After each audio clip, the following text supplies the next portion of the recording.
Hey everyone, today we're going to try something a little different.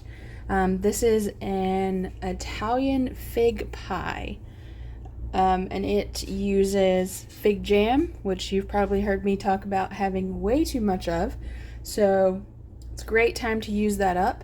Also, anything involving figs is very festive for the holiday season.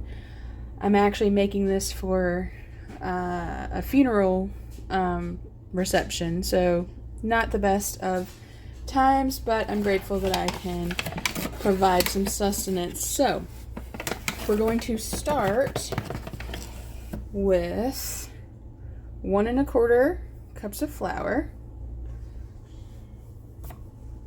This is just regular all-purpose flour.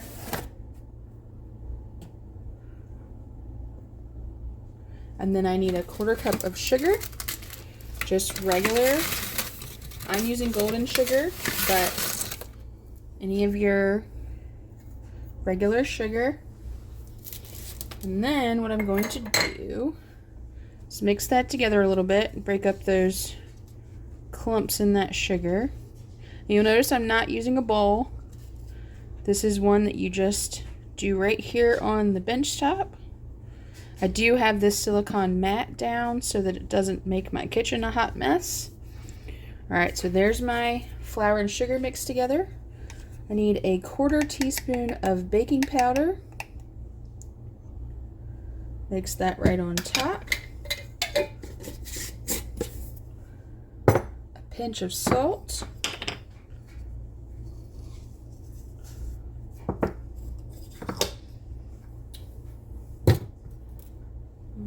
Alright. Mix that all together real well. Then I want to kind of make a well, like if you're making pasta.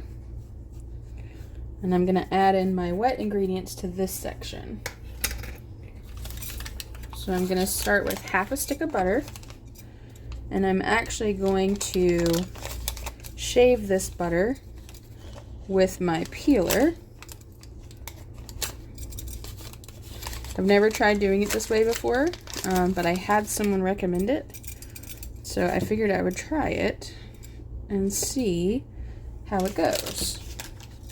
Some people will shred it on their, what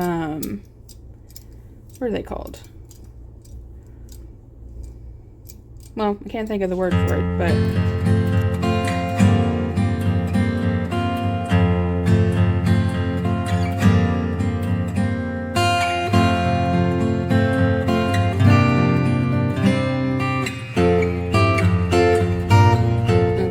this is quite slimy and tedious, so I don't know what I think about this. So, I'm going to switch to just giving it a chop with my knife.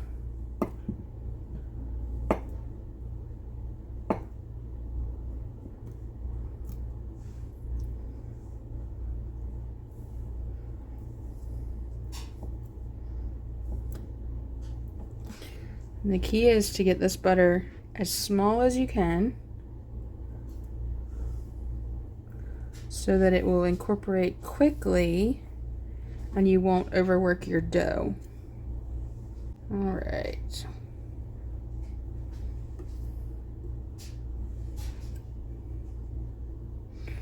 That is close enough for me. Now I'm going to incorporate it into this flour a little bit.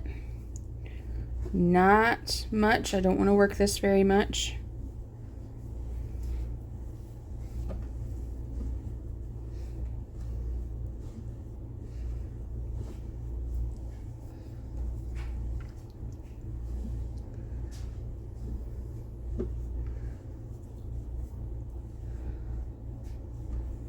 Alright, so I've broken up any larger pieces and gotten them incorporated better. Now I'm going to make a well again.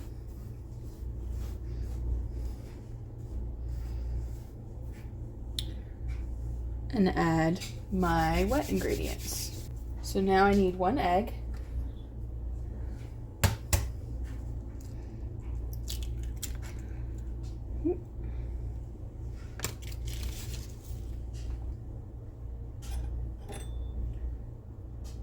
And I need 2 tablespoons of sour cream.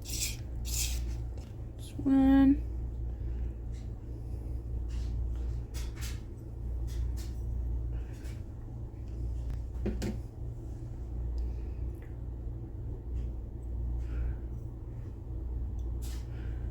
Then I need 2 tablespoons of heavy cream.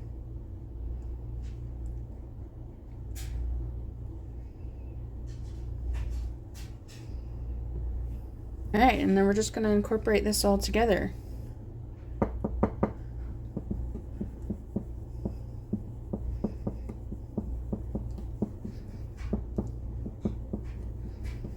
Kind of mix those wet ingredients all together first.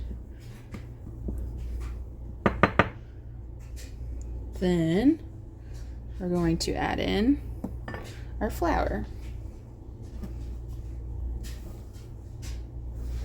And remember, you want to be really light with this because you don't want to overwork any of that flour.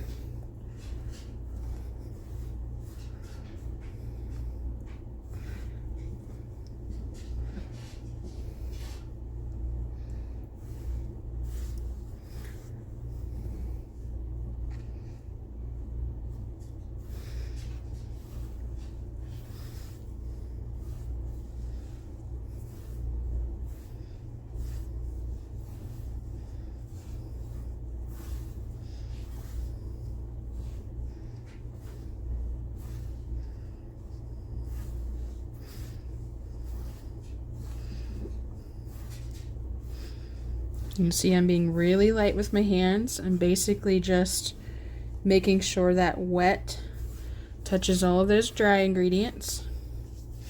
Get some of it off of my hands. Okay, now I'm just going to give it a little baby knead.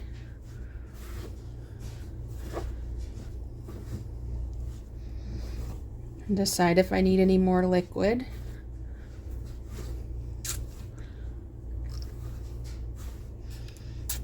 I think I want a little bit more liquid. So I'm going to grab another tablespoon of cream.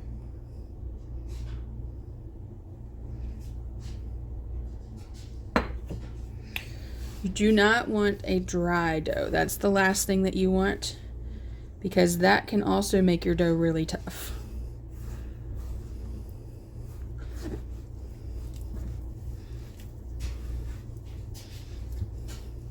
Okay. Scoop up all the other bits. Give it one more little toss there. All right, now I'm gonna put this in the fridge and let it sit for probably at least half an hour, maybe more like an hour, and let that moisture hydrate all of those dry ingredients and let the gluten rest so it won't be tough, and then I'll be back. All right, so just turn the lights on for you so you can see a little better. My dough has been resting, and you'll see it's nice and soft now. Definitely need to make sure that you rest your dough. It does make a big difference. This rested for right at an hour. Got some flour here on my worktop. And I'm gonna flour my rolling pin. This is my favorite rolling pin. Actually, I have 2. I have the smaller version of this as well, which is great. But it's just, I think they're actually called rolling pin blanks. And they have where you're supposed to put a handle on the end. But I prefer to not have the handles. So I just use it like this. I also have the baby version, and these just came off of Amazon, so I can put the link down below if anybody's interested, but I absolutely love them.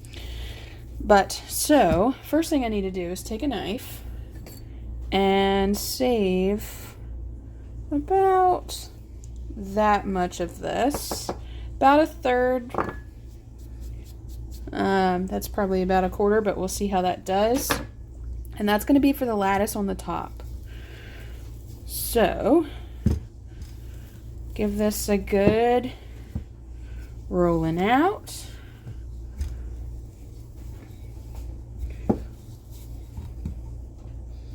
Getting a little bit sticky there.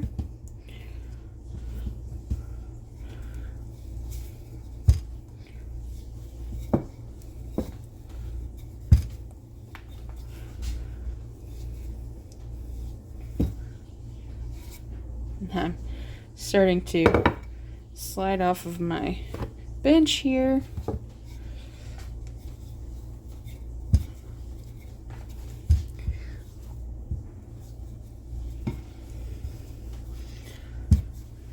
So if you can get your pie crust to make a circle, that's great. I'm not usually very good at that. Oh, my oven has preheated. Not usually very good at that, so a lot of times I have a rectangle. Now I'm going to take this and I'm going to put it in. I just have a disposable pie pan because this is going to the funeral and I don't want anybody to have to worry about getting a pan back or anything like that. So the beauty about cold dough is that it doesn't absorb the flour typically that you put on it. So that flour is just sitting on top and you can just brush it away like you saw me do. So we'll get this in here and make sure that you're not stretching the dough when you're putting it in here, because if you stretch it, it's very liable to shrink when you start heating it. And you don't want that to happen.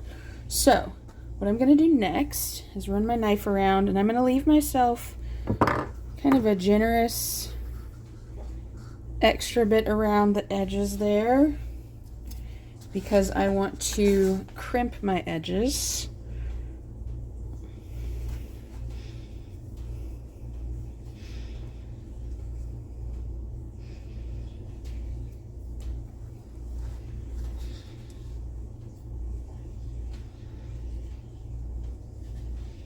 And I can save all of that extra bit for my lattice work. So, next thing I want to do is go ahead and add my jam to this. So I have fig jam that I already made, and it calls for two cups. I'm using more like 2.5, and that's just because I have a lot, and that's the size of the jars that I have.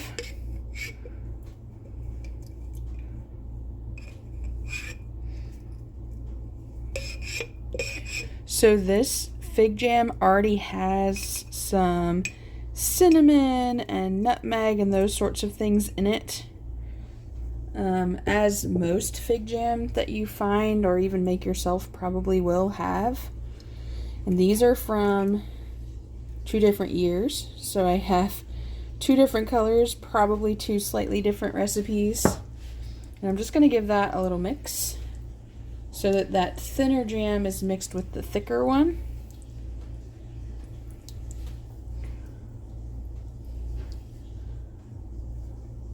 Alright, and we'll set this off to the side and work on our lattice work. Okay, so bunch of flour, because you definitely do not want your little strips of lattice to stick. And we're going to take all of this that was left and mix it together so that it's one solid piece of dough. All right. Now, got a little too much flour going on here. Okay.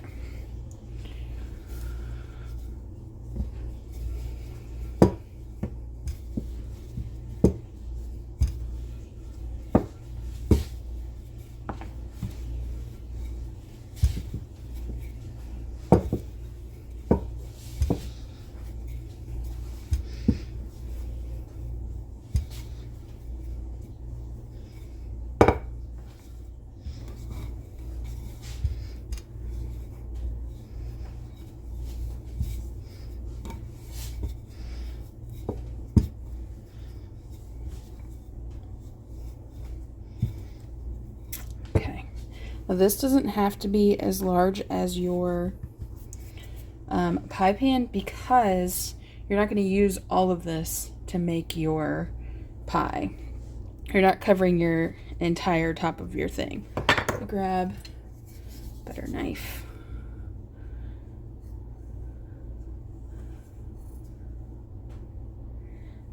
And I want them to be about 1/2 inch wide.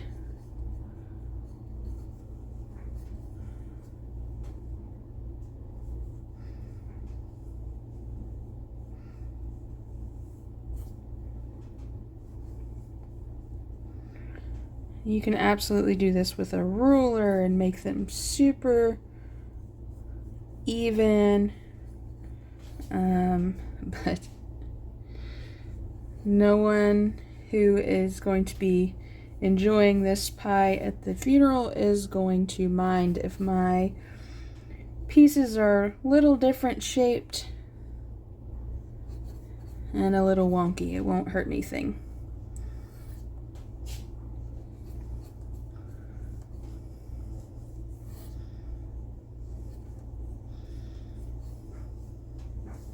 So this is going to be kind of an open lattice, meaning I don't want it super tight. I'm not covering the whole top, and I'll show you what I mean by that here in a second.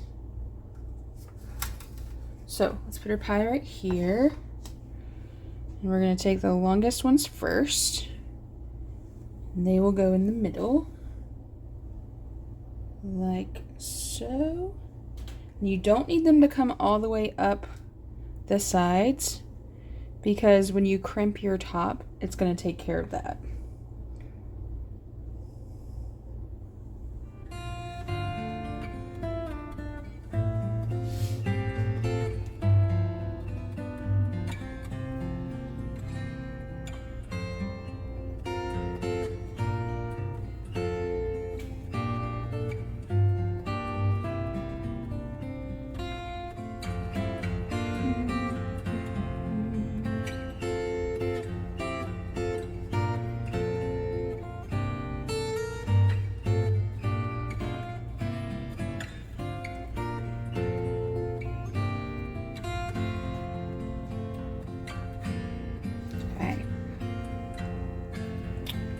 Slide her over here so you can see better. So now I'm going to take and go the other direction.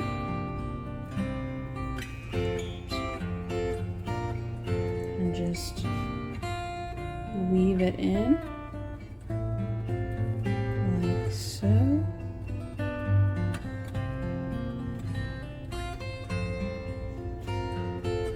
Let's see if I can get these out of the way so I can bring it over and you can see better. So we'll just take this, wipe the excess flour off, and we're going to go under this one, like so, and then under this one.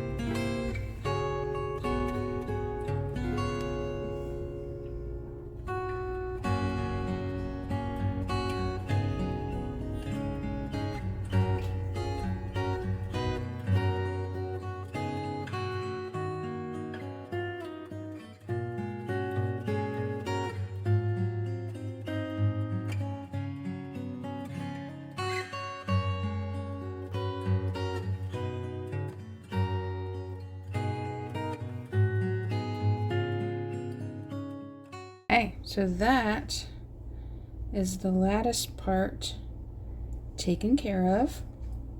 Now, the next part is to run around and crimp the edges. So, what I like to do is at first I'm just going to fold everything over to grab those pieces of lattice.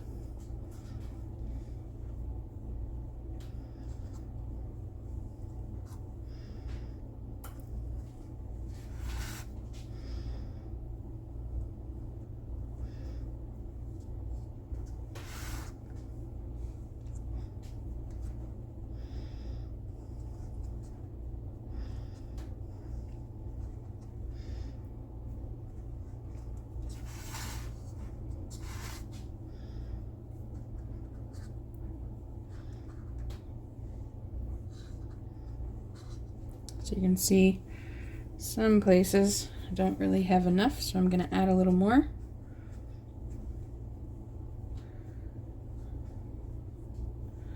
Cut a little bit too short, which is fine.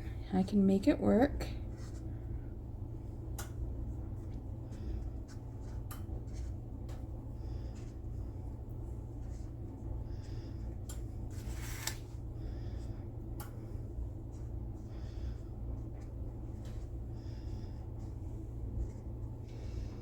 Okay, so now what I want to do is I'm going to go around and I'm going to take my thumb and my fingers and kind of make this motion all the way around.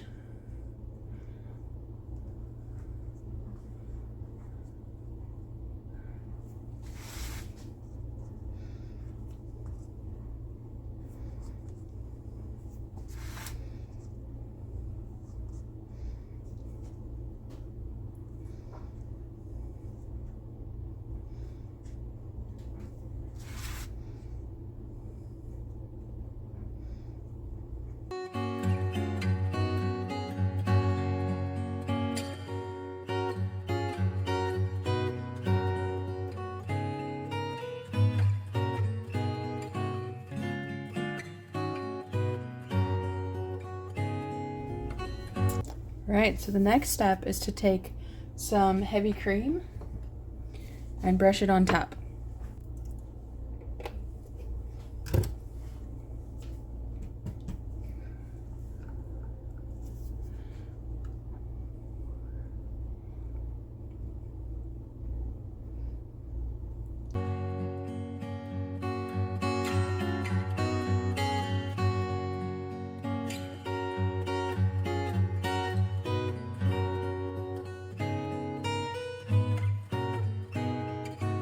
I'm also going to sprinkle with a little bit of turbinado sugar.